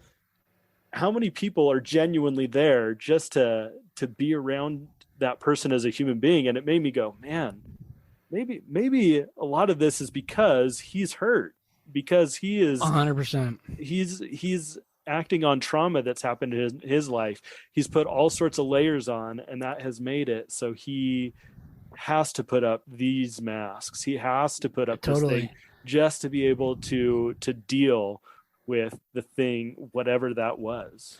And sometimes I think, because I think that too, like I'll be, I think like, what's the trauma, right? That like, this is what you filled the hole with. You know what I mean? And because everyone's got a story. Everyone's got a story, and sometimes that story, it's they don't want you don't want to tell it, because it's going to reveal some of the scars and some of the things that maybe you're not super proud of. But I think about that all the time. It's like what happened in your life that you're filling it with this stuff? And I'm not innocent of that. I'm sure there's people that have conversations with me and they're like, man, what went on with Tyler where this is where he's at? And I'm okay with that. Like I'm the first to admit that, I'm 47. I'm still working through stuff. And some of it, I've got it in a place where it's sort of compartmentalized, and I can look it in the eye and say, yeah, that's part of me. And some of it, I glanced out of the corner of my eye and I'm like, I'm not ready yet. Oh, you're still there? Fully tackle that. Yeah. You haven't gone away? What's going on? But you know what I mean? I think that's, I think there's a lot of truth to that. And I love that insight, Brian, that you talk about, that, what is it that you've dealt with that has put you in a position to have, that this is how you deal with. And I think that's where right? the Savior's invitation to pray for those that despitefully use you. Right? Like, see them as people that can change, like any of us can change, right? And pray for those people. And I would think we've had experiences on this show, like, look at how you're praying for that person. Yeah. Are you praying for that person like some fairy is going to wave their wand and that person's going to be better? Or are you praying that you might be inspired to be an instrument to help that person be better? That's right? a great, that's great insight, man. That's great insight. Because I'll be honest, I pray a lot of times like, hey, magically make this thing fixed over there. And then I'll enter back into that space and have a conversation. Yeah. Like, what part can I maybe play? Not. Yeah. I mean, it's his work, right? It's his work. But can we be instruments in that? Right. And it's work, it's his work that is completed by us working. We are his hands. Right. And so, that's the sticky widget, right? That we have to we can't just go, hey, fix that over there, and then I'll come in and enjoy it. We got to be actively in the middle of it. And yeah, it's not easy. And I just want to be very clear in case anyone's getting an impression listening to this that I think I've got it figured out, because I don't, and I'm working on it. Like, it is a battle, right? It's a battle. And that is why we're doing this. Amen. Right? From the beginning, from day one, is like, hey, Tyler, you a wreck? Because I'm kind of a wreck. Hey, do you know anybody who seems to maybe have something that can teach us? Yeah, I know a couple people. Let's get them together. Amen. And let's ask some questions. Let's take some notes. And I think that it really does come down to that tapestry, Yeah. This project, if you were to look at our lives, you're going to see chunks of 100%. Chunks of people that we've met along this journey have become part of our composite whole. Absolutely. And the more I've been thinking about that, and I've been thinking about that so many of us are looking around and we're mining for gold, and we want the nuggets when we are passing by flakes. Yeah. These little flecks of gold. And if we stuffed our bag full of the flecks of gold that are coming across our path each and every day, we would realize, wow, life is pretty rich. But I think a lot of people are like, where's that 30-pound nugget? Yeah. Yeah. Well, I love that. You just had someone who walked by, right? That person's got something to teach you. How about you sit down and have a conversation?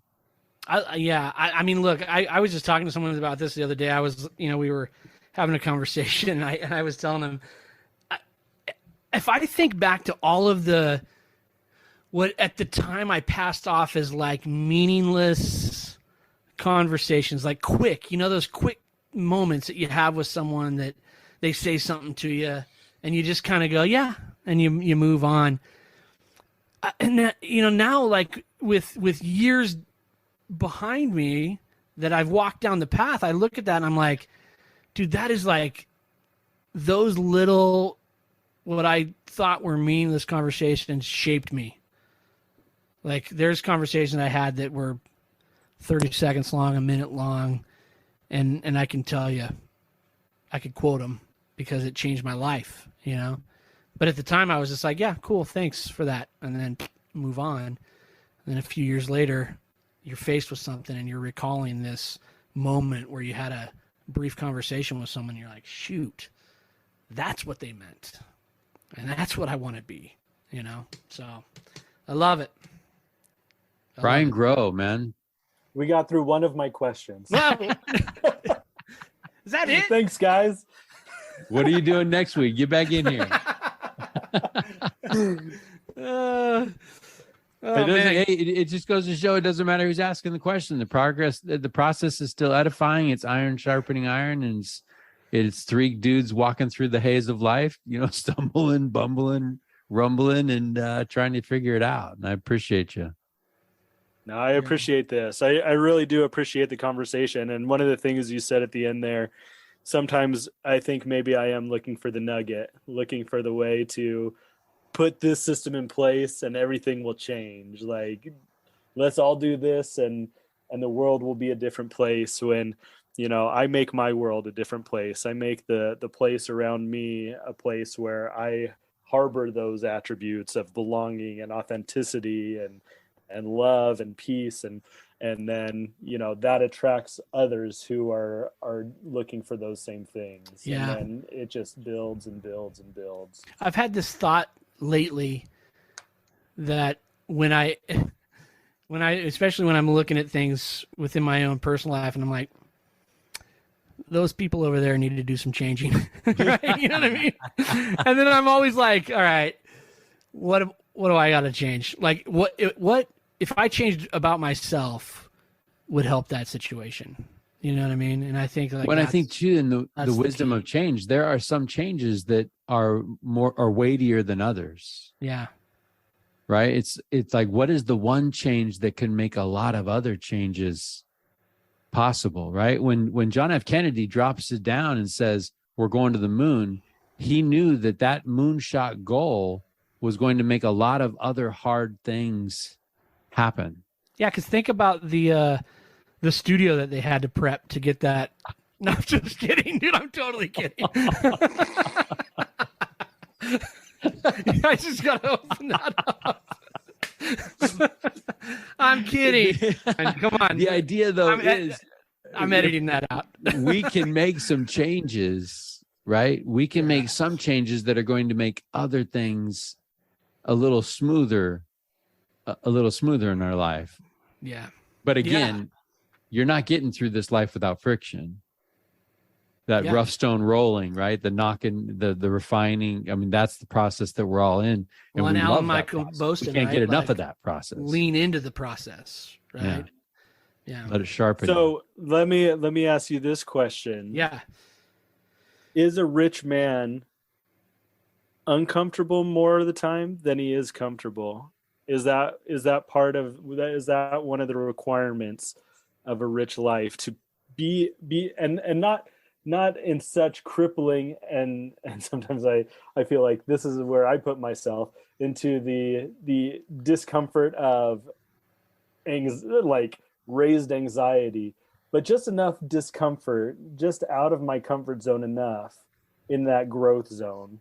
Because I think there's a couple different zones. There's your comfort zone, there's a discomfort zone, and then there's like the opposite of comfort zone, like disharmony. I don't know what to call that last zone. And nothing happens in that last zone or in that comfort zone. Very little does. But it's in that discomfort zone. So would you guys say that being a rich man requires a level of or a bulk of your time being spent outside a zone of comfort? I struggle with the word comfort. To me, I mean, Wooden says, right, be comfortable with uncomfortable. And I think that's important. I think a person who is living a rich life is I wouldn't say you're not content, right? But I think that you are not complacent. Yeah, I think if you want to know what your true capacity is and the abilities that you have, right? You have to be willing to put yourself in some uncomfortable situations. I think that's just an eternal truth.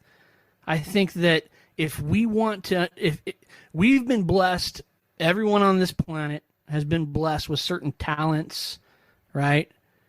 And if you want to maximize that and learn what you're capable of doing, you've got to accept the uncomfortable. And I love that Wooden quote, right? Be comfortable with the uncomfortable, because I think that here's the cool thing is that you're uncomfortable and then all of a sudden you're like, I can do this. And you're comfortable. And then you stretch it a little further and you go, shoot, I'm uncomfortable.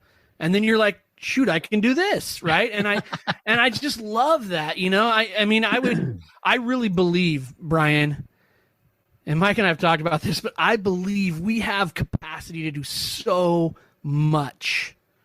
Like, we can do so much, and we only see a little tiny bit of it. And the only way that we can tap into that capacity is by putting ourselves in uncomfortable positions and allowing ourselves to grow. Every time that I've reached a spot in my life where I felt like spiritually I'm in a good spot, it's because I've allowed myself to be completely uncomfortable, 100% uncomfortable, and asked to do things that just in my mind are like impossible, right? But someone asked me to do it, so I'm going to do it. And then you're like, wait a second, I can do it. And so, when I've had this thought many times throughout my life, where I've known, Tyler, you are stagnant, man. And the next thought that comes to me is, you've got to stretch. You've got to stretch. And in that stretch is just discomfort. But in that stretch is a glimpse of what I'm actually capable of doing, It's that, I think there's a Jordan Peterson quote, right? Like, the purpose of our life is to find what you can carry. Love that quote. The load, the heavy, optimized maximum load that you can carry, and carry it. Yes. And I think that there's so much truth to that. And I think that it is the load that gives you that traction to be of influence and impact in the lives of other people. Talk about Bednar's talk, right? Yep. I mean, absolutely.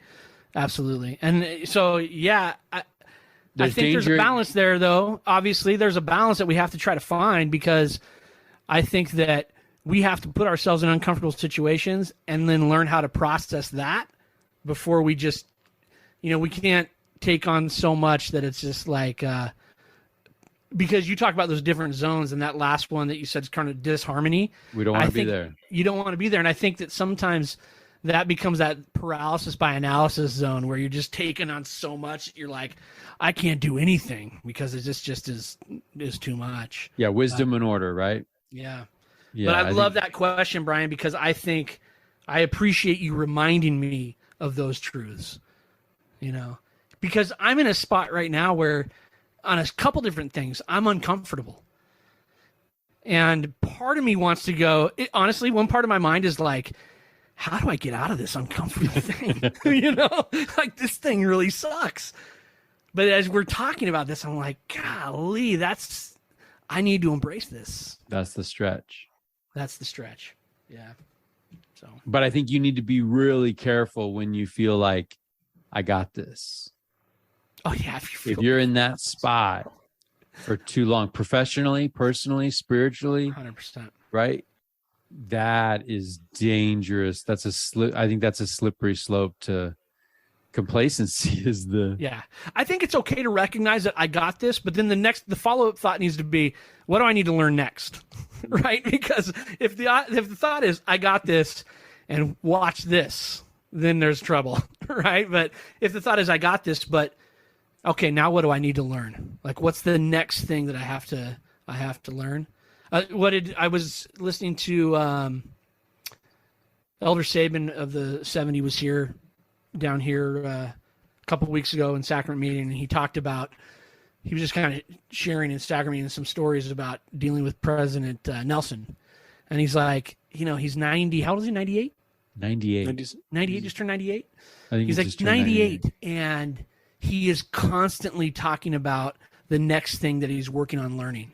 Like, he's learning new languages. He's learning, like, oh man, that's inspiring. Like, I love that idea. Like, in my mind's eye, I'm like, I'm that guy. But the reality is, I'm like Netflix. That on a so Wednesday night. that is the consumerism that I need to adopt for myself. The consumerism, because there literally is no end to that gaining of knowledge and the what's Totally. next and where can I grow here, where can I grow there. Yeah. And it makes you advantageous for the Lord to use you. Mhm. The more you know, the better instrument you would be in his hands to be of use to bless his children. Right. Yeah, I agree with you, Brian. It's super exciting to think about all the things that you can learn, but then at the same time, it's like, but there is a good show on Netflix that I could Oh burn my gosh, 36 hours on. Here's the thing too. Here's the thing that gets me. Sometimes it becomes so overwhelming. Like I have a mountain of books that I've heard about, a list that I've made, and it's like, okay, where do you start? And that's where it's just one thing. You take one thing, like you were talking about, Mike, take one thing from conference, and that's one of my weaknesses is no. We're going for everything. Yeah, that's right. Yeah. And then nothing gets done. So that's right. Yeah. That's one thing I feel that I could improve on, that I'm going to take away from tonight, and I'm not going to take anything else. Just the one There you thing. go, the one thing. That's the one thing. That's what we're here for. We're just here to give you that one thing, and there you go. Well, I got to tell you, Brian, first of all, I am super grateful for you. I'm so grateful for a podcast that allows me to sit and talk to someone that I've, haven't spent a lot of time with other than here. And I feel like my life is altered because of the conversations that we have. And so I'm so grateful for tonight's conversation and the truths that I already knew that were brought back up tonight that reminded me that you got some more work to do on some of those things, and I'm super grateful for it, man. I appreciate you, I love you, and I love the conversation. Well, thanks I think for letting me be a 3-timer. I really do appreciate it. I think that conversation that we just had helps me repin some things at the top. Yeah, for sure. There's some things that it's like, and we're always talking, Tyler, about the name of this game is to remember. Yeah. And to keep in remembrance, right? And to keep things in front of us and keep the main thing the main thing. Yeah. And I think that this time that we've had to spend with you, Brian, has done some things and definitely hit the blender and stirred my heart. And in the end, that's what's going to move me, right? I feel things, and I'm reminded of maybe who I am and who I can be, and then I wake up tomorrow and I try to make that happen. I wish we had 2 more hours because I want to get through the rest of your questions. To be honest with you, I seriously loved it, man. It was such a good conversation, and I just appreciate you. I appreciate you being who you are. Honestly, I mean, the thoughts and those questions, to me, just say everything about you, and I love it, man. It's so awesome. I appreciate that a lot. Well, and hey, we appreciate your family, because your time with us tonight threw that balance off a little bit. I pulled you in late, man. It has been like that for the last 3 weeks. So we've moved over to my in-laws. We are staying with them while we are selling our place and looking for a new one. And so every night it's been either myself or my wife going to the other house to do stuff, and being a single parent at home with 3 kids. So remember, bless Becky, bring some flowers home. Absolutely. This too shall pass. Yeah. Right. Yeah. This too shall pass. I mean, it's a season, and it's a good season. As Mike and I, we'll wax nostalgic every once in a while because our kids are in different states enjoying lives without us, and it's a fun season. Don't get me wrong, I love where we're at, but boy, you've got a beautiful season that you're in right now. And Tyler, I find myself coming up to people at church and talking to people with sons in the pew and daughters in the pew, and just saying, man, I can't help but watch you, and in my mind's eye kind of replay some sweet memories from from my Amen. movies, right? Yeah. Amen. Yeah, So- it warms my heart seeing young families struggling with kids and all of that. I was hanging out with Brian the other night. We were at an activity, and he was getting progress updates, and Becky would come over and be like, "Your son has done this, and then he did this." And then He just threw up in the grass. Well, I used to, Oh, you know what I cool. love is Bishop Madsen. I don't know if you guys remember Bishop Madsen, Yeah. but I remember sitting in a ward council with him one time, and somebody was kind of complaining about the noise of all the kids, and he said, "The joyful noise, man. It's the joyful noise." And I just love that. And now I have older kids. I sit in church and I hear the chaos, and I'm always like, love that. Love it, man. Love it. That's good stuff. So, Yeah. Well, we appreciate you, man. It's been How do we end blast. this, man? How do we end this? Man. We put a pin in it till Brian comes back for number 5. Is this 4? This is 3. Yeah, this is Okay, 3. so you come back for number 4. So we're just putting a pin in it, man. I guess Right. put a pin in it. Yeah, let's put a pin in it. So I love it. I would love to be on every week. don't say that too loud, man. You're talking about hours that you got to commit. I will scream it from the rooftops. I do not mind these conversations. This is what I wish I could fill my hours with. Yeah. Yeah. You and me both, man. Mike and I say all the time that this is our midweek church, just to be able to come in here and have these conversations. So, And I come busting out of this room wholehearted, on fire, and Kelly's like, "All right, time to call it a day."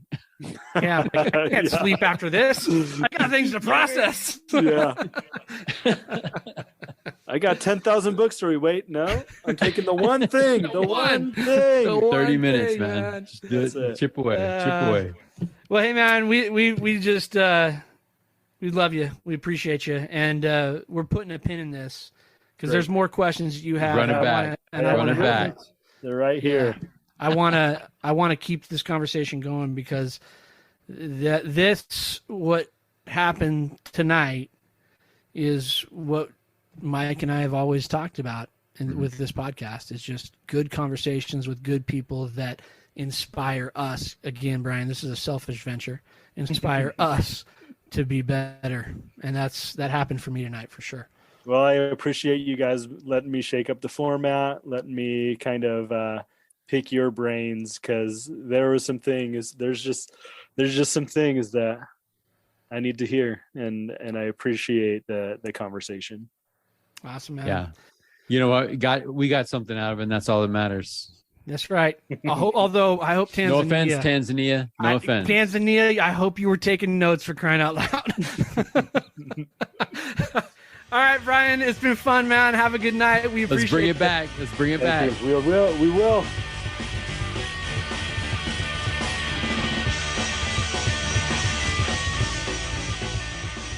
Good idea, Ernie. A toast to my big brother George, the richest man in town.